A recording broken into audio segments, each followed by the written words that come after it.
کھانے میں جلدی نہ کرے کیونکہ ان باتوں سے بدہضمی پیدا ہوتی ہے اور سنت کے خلاف بھی ہے، اور جب کھانے سے فارغ ہو جائے تو الحمدللہ کہے اور حمد و شکر بجا لائے اور ہاتھ دھوئے۔ اگر جماعت میں سے 2 یا 3 یا زیادہ افراد کو پوشیدہ طور پر کسی خاص چیز پر مدعو کریں اور چھپا کر کھلانا چاہیں تو بعض مشائخ فرماتے ہیں کہ یہ حرام ہے اور صحبت میں خیانت ہے، اور اس آیت کے مصداق ہے جس میں ارشاد حق تعالی ہے اولئک ما یاکلون فی بطونہم الا النار، یہی وہ لوگ ہیں جو اپنے پیٹوں میں آگ بھرتے ہیں۔ اور بعض مشائخ فرماتے ہیں کہ جب سب اس پر متفق ہوں تو یہ جائز ہے، اور بعض کہتے ہیں کہ اگر یہ ایک ہو تو جائز ہے کیونکہ اس کے لیے انصاف شرط نہیں، کیونکہ انصاف کی شرط تو ایک سے زیادہ افراد کے درمیان ہے، اور جب وہ اکیلا ہو تو اس سے صحبت کے یہ آداب ساکت ہو جاتے ہیں اور بندہ اس میں ماخوذ نہیں ہوتا۔ اس میں مذہب کی سب سے بڑی بنیادی بات یہ ہے کہ کسی درویش کی دعوت کو رد نہ کرے اور کسی دنیا دار کی دعوت کو قبول نہ کرے، نہ ان کے گھر جائے اور نہ ان سے کچھ مانگے، کیونکہ اہل طریقت کے نزدیک یہ توہین ہے، اس لیے کہ دنیا دار درویش کے لیے محرم نہیں ہے۔ یہ بات یاد رکھنی چاہیے کہ انسان نہ تو سامان کی کثرت کی بنا پر دنیا دار بنتا ہے اور نہ سامان کی قلت کی بنا پر درویش۔ جو فقر کو تونگری پر فوقیت نہیں دیتا وہ دنیا دار ہے اگرچہ بادشاہ ہو، اور جو فقر کا منکر ہے وہ دنیا دار ہے اگرچہ وہ مضطرب اور بے قرار ہو۔ اور جب کسی دعوت میں شریک ہو تو کسی چیز کے کھانے میں تکلف نہ برتے اور وقت کے مطابق روش اختیار کرے۔ جب صاحب دعوت قریبی اور محرم ہو تو اسے جائز ہے کہ بچا ہوا کھانا گھر والوں کے لیے اٹھا لے، اور اگر نہ محرم ہے تو بچا ہوا کھانا گھر میں لے جانا جائز نہیں ہے، لیکن کسی حالت میں بھی پس خوردہ چھوڑنا بہتر نہیں ہے، کیونکہ حضرت سہل رحمۃ اللہ علیہ فرماتے ہیں پس خوردہ چھوڑنا ذلت اور کمینگی ہے۔ وباللہ توفیق۔ چلنے پھرنے کے آداب۔ ارشاد حق تعالی ہے وَعِبَادُ الرَّحْمَنِ الَّذِينَ يَمْشُونَ عَلَى الْأَرْضِ هَوْنًا، رحمان کے بندے وہ ہیں جو زمین پر تواضع اور انکساری سے چلتے ہیں۔ طالب حق پر لازم ہے کہ وہ رفتار میں ہمیشہ اس کا خیال رکھے کہ جو قدم وہ اٹھاتا ہے وہ اپنی طاقت سے اٹھاتا ہے یا خدا کی طاقت سے۔ اگر وہ یہ خیال کرے کہ اپنی طاقت سے ہے تو استغفار کرے، اور اگر اس پر یقین ہو کہ خدا کی دی ہوئی طاقت سے ہے تو اسے اس یقین پر مزید اضافے کی کوشش کرنی چاہیے۔ حضرت داؤد طائی رحمۃ اللہ تعالی علیہ کا واقعہ ہے کہ ایک دن انہوں نے کوئی دوا کھائی۔ لوگوں نے عرض کیا کہ کچھ دیر صحن میں ٹہل لیجئے تاکہ دوا کا اثر اور فائدہ ظاہر ہو۔ آپ نے فرمایا میں خدا سے حیا کرتا ہوں کہ قیامت کے دن وہ مجھ سے پوچھے گا کہ تو نے اپنے نفس کی خاطر چند قدم کیوں اٹھائے، جیسا کہ اس کا ارشاد ہے وَتَشْهَدُوا أَرْجُلُهُمْ بِمَا كَانُوا يَكْسِبُونَ، ان کے قدم گواہی دیں گے کہ وہ دنیا میں کیا کرتے تھے۔ درویش کو لازم ہے کہ بیداری میں سر جھکائے، مراقبہ میں رہے اور کسی طرف نظر نہ اٹھائے۔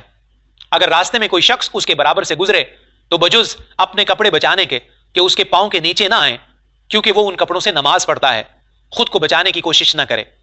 لیکن اگر یہ پتہ چل جائے کہ وہ شخص کافر ہے یا نجاست میں آلودہ ہے تو اپنے آپ کو اس سے بچانا ضروری ہے۔ اور جب جماعت کے ساتھ چلے تو آگے بڑھنے کی کوشش نہ کرے، کیونکہ آگے بڑھنا تکبر کی علامت ہے، اور بہت پیچھے رہنے کی کوشش بھی نہ کرے کیونکہ اس میں تواضع کی زیادتی ہے، اور حد سے زیادہ تواضع کا مظاہرہ بھی اچھا نہیں کہ یہ بھی عین تکبر ہے۔ نالین اور جوتیوں کو جہاں تک ہو سکے دن میں ظاہری نجاست سے بچائے تاکہ رب تعالی اس کی برکت سے رات میں اس کے کپڑوں کو نجاست سے محفوظ رکھے۔ جب کسی جماعت یا کسی ایک درویش کے ساتھ جا رہا ہو تو راستے میں کسی سے بات کرنے کے لیے کھڑا نہیں ہونا چاہیے تاکہ دوسروں کو انتظار کی زحمت برداشت نہ کرنی پڑے۔ رفتار میں میانہ روی کو ملحوظ رکھے، نہ زیادہ آہستہ چلے اور نہ تیز دوڑ کر۔ آہستہ چلنا متکبروں کی علامت ہے۔ قدم پورا رکھے، غرضے کہ ہر طالب حق کی رفتار ایسی ہو کہ اگر کوئی اس سے پوچھے کہ کہاں جا رہے ہو تو وہ کامل دل جمعی کے ساتھ کہہ سکے میں خدا کی طرف جا رہا ہوں، اسی نے میری رہنمائی فرمائی ہے۔ اگر اس کا چلنا ایسا نہ ہو تو یہ اس کے لیے وبال ہوگا، کیونکہ قدموں کی درستگی خطرات سے محفوظ رہنے کی نشانی ہے۔ پس جس کا خیال حق کے لیے مجتمع ہو اس کے قدم اس کے اندیشے اور فکر کے تابع ہوں گے۔ حضرت باجزید بستامی رحمۃ اللہ علیہ فرماتے ہیں کہ بغیر مراقبہ کے درویش کا چلنا غفلت کی نشانی ہے، کیونکہ وہ جس مقام پر ہوتا ہے وہ قدم سے معلوم ہو جاتا ہے. یعنی ایک اپنے نصیب پر قدم رکھتا ہے اور دوسرا فرمان الہی پر. مطلب یہ ہے کہ وہ ایک مقام سے قدم اٹھاتا ہے اور دوسرے مقام پر قدم رکھتا ہے. گویا طالب کی رفتار مسافت کو طے کرنے کی علامت ہے اور قرب حق مسافت نہیں ہے. جب اس کا قرب مسافت نہیں تو طالب کو محل سکون میں قدموں کے ذریعے قطع مسافت کے بغیر کیا چاہ رہا. سفر و حضر میں سونے کے آداب. واضح رہنا چاہیے کہ مشائخ طریقت کا اس معنی میں بہت اختلاف ہے. ایک گروہ کے نزدیک یہ بات مسلم ہے کہ غلبہ نیند کے بغیر سونا نہیں چاہیے. نبی کریم صلی اللہ تعالی علیہ وآلہ وسلم کا ارشاد ہے نیند موت کی بہن ہے، لہذا زندگانی حق تعالی کی نعمت ہے اور موت بلا. لا محالہ بلا کے مقابلے میں نعمت اچھی چیز ہے. حضرت شبلی رحمۃ اللہ علیہ فرماتے ہیں اللہ تعالیٰ نے اپنی اطلاع میں مجھ سے فرمایا جو سویا وہ غافل ہوا اور جو غافل ہوا وہ محجوب رہا. ایک گروہ کے نزدیک جائز ہے کہ مرید اپنے اختیار سے سوئے اور حق تعالیٰ کے احکام کو بجا لانے کے بعد سونے میں تکلف کرے، اس لیے کہ حضور اکرم صلی اللہ علیہ وآلہ وسلم کا ارشاد ہے 3 آدمیوں سے حکم الہی اٹھا لیا گیا ہے.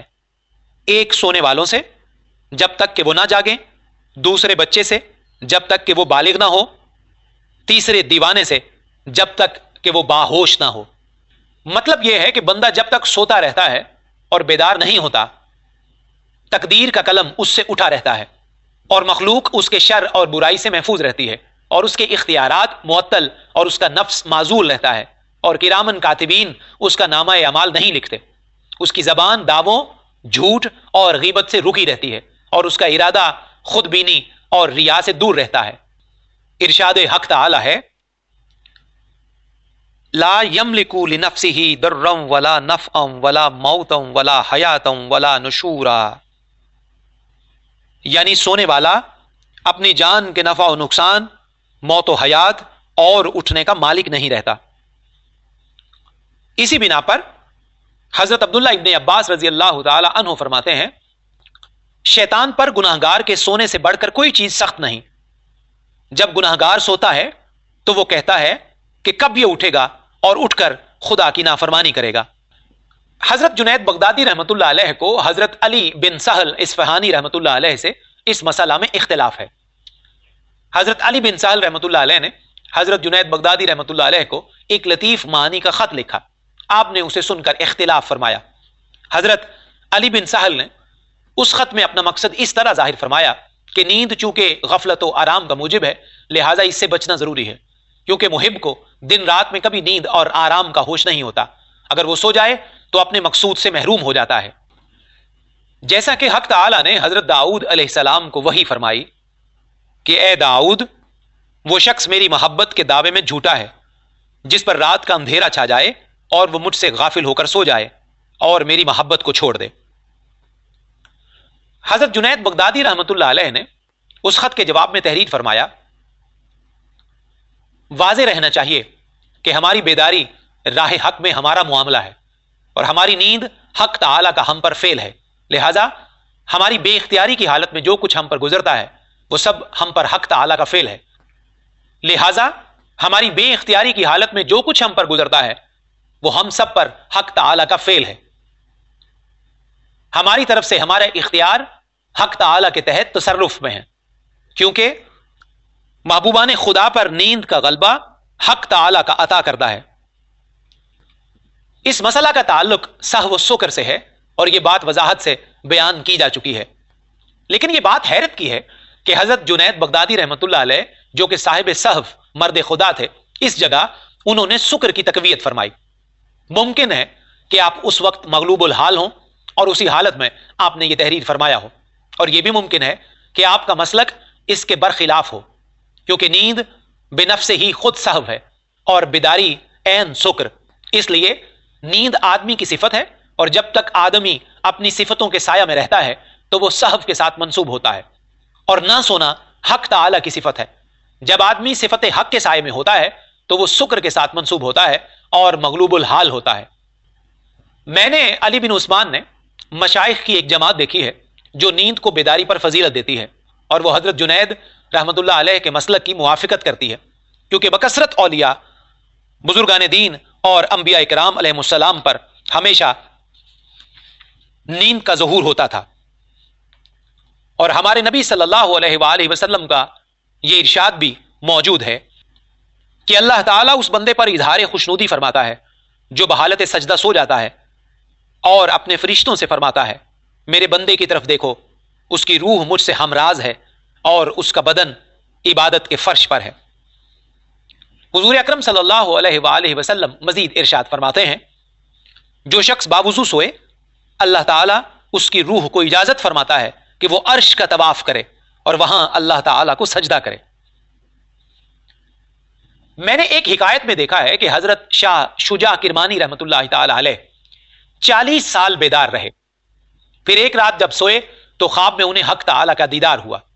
اس کے بعد وہ ہمیشہ اسی امید میں سوتے رہے تاکہ حق تعالیٰ کا دیدار ہوتا رہے۔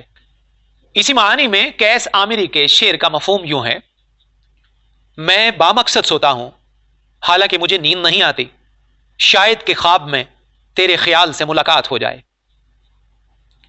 مشائخ کی ایک جماعت کو میں نے دیکھا ہے کہ وہ بیداری کو خواب پر فضیلت دیتے ہیں اور حضرت علی بن سہل رحمۃ اللہ علیہ کی موافقت کرتے ہیں۔ ان کی دلیل یہ ہے کہ انبیاء و مرسلین علیہم السلام کو وحی اور اولیاء کرام کو کرامتیں حالت بیداری میں ہی نصیب ہوتی ہیں۔ ایک بزرگ فرماتے ہیں اگر نیند افضل ہوتی تو یقیناً جنت میں بھی سونا ہوتا۔ مطلب یہ کہ اگر نیند میں کوئی خوبی ہوتی تو جنت میں جو مقام قربت ہے وہاں نیند ضرور آتی، چونکہ جنت میں نہ حجاب ہے اور نہ نیند، اس سے ظاہر ہے کہ نیند میں حجاب ہے۔ ارباب لطائف فرماتے ہیں کہ حضرت آدم علیہ السلام کو جب نیند آئی تھی تو ان کے بائیں پہلو سے حضرت حوا علیہ السلام کو پیدا فرمایا گیا تھا، اور ان کی تمام بلاؤں کا سرچشمہ یہی حضرت حوا تھی۔ نیز فرماتے ہیں کہ حضرت ابراہیم علیہ السلام نے جب حضرت اسماعیل علیہ السلام سے فرمایا اے میرے فرزند، میں نے خواب میں دیکھا ہے کہ میں تمہیں ذبح کر رہا ہوں، تو حضرت اسماعیل علیہ السلام نے عرض کیا اے والد ماجد، یہ اس شخص کی جزا ہے جو اپنے دوست سے غافل ہو کر سو جائے۔ اگر آپ نہ سوتے تو آپ کو فرزند کے ذبح کرنے کا حکم نہ دیا جاتا، لہذا آپ کی نیند آپ کو بے اولاد اور مجھے بے جان بناتی ہے۔ اس کے سوا بوقت ذبح میری تکلیف تو ایک لمحہ کے لیے ہوگی، مگر بے اولاد ہونے کی تکلیف آپ کے لیے دائمی ہوگی۔ حضرت شبلی رحمۃ اللہ علیہ کا واقعہ ہے کہ وہ ہر رات نمک کے پانی سے تر کر کے سلائی سامنے رکھ لیا کرتے تھے، جب نیند کا غلبہ ہوتا تو آنکھ میں وہ سلائی پھیر لیا کرتے تھے۔ میں نے علی بن عثمان نے ایک بزرگ کو دیکھا کہ جب وہ فرائض کی ادائیگی سے فارغ ہوتے تو سو جاتے تھے۔ میں نے شیخ احمد سمرقندی رحمۃ اللہ علیہ کو بخارا میں دیکھا کہ وہ 1 سال تک رات بھر نہیں سوئے اور دن میں کچھ دیر کے لیے آپ سو جاتے تھے۔ اس لیے کہ جسے زندگی کے مقابلہ میں موت زیادہ عزیز ہو تو ظاہر ہے کہ اسے بیداری کے مقابلہ میں نیند پیاری ہوگی، اور جسے موت کے مقابلہ میں زندگی زیادہ عزیز ہو اس کے لیے زیبا ہے کہ وہ نیند کے مقابلہ میں بیداری کو زیادہ عزیز رکھے۔ لہٰذا جو تکلف سے بیدار رہے، جیسا کہ حق تعالیٰ نے اپنے حبیب مکرم صلی اللہ علیہ وآلہ وسلم کو برگزیدہ فرما کر اور بلند مقام پر مزین فرما کر ارشاد فرمایا قم اللیل الا قلیلا نصفا، رات کو کم قیام فرمائیے بلکہ آدھی رات تک۔ اس کی کوئی قدر و قیمت نہیں ہے جو دین میں تکلف برتے اور بیداری کی مشقت اٹھائے۔ اللہ رب العزت نے اصحاب کہف کو برگزیدہ فرمایا اور انہیں مقام اعلیٰ پر پہنچایا۔ ان کی گردن سے کفر کا لباس اتارا، وہ نہ نیند کا تکلف کرتے تھے نہ بیداری کا، یہاں تک کہ حق تعالیٰ نے ان پر ایسی نیند طاری فرمائی کہ ان کے اختیار کے بغیر اللہ رب العزت ان کی پرورش فرماتا رہا، جیسا کہ ارشاد ہے وَتَحْسَبُهُمْ أَيْقَاظًا وَهُمْ رُقُودٌ وَنُقَلِّبُهُمْ ذَاتَ الْيَمِينِ وَذَاتَ الشِّمَالِ، تم گمان کرتے ہو کہ وہ جاگ رہے ہیں حالانکہ وہ سوئے ہوئے ہیں، اور اللہ تعالیٰ ان کو دائیں اور بائیں پہلو بدلتا ہے، اور وہ خواب و بیداری دونوں حالتوں میں بے اختیار ہیں۔ جب بندہ اس درجہ پر فائز ہو جائے کہ اس کا اختیار جاتا رہے اور اپنے کھانے پینے سے دستکش ہو جائے اور اس کی تمام ہمتیں غیر سے جدا ہو جائیں، پھر اگر وہ سوئے یا جاگے ہر حال میں عزیز ہوتا ہے۔ لہٰذا مرید کے لیے نیند کی شرط یہ ہے کہ اپنی پہلی نیند کو اپنی عمر کی آخری نیند جانے، گناہوں سے بچے اور دشمنوں کو راضی کرے، طہارت کے ساتھ رہے،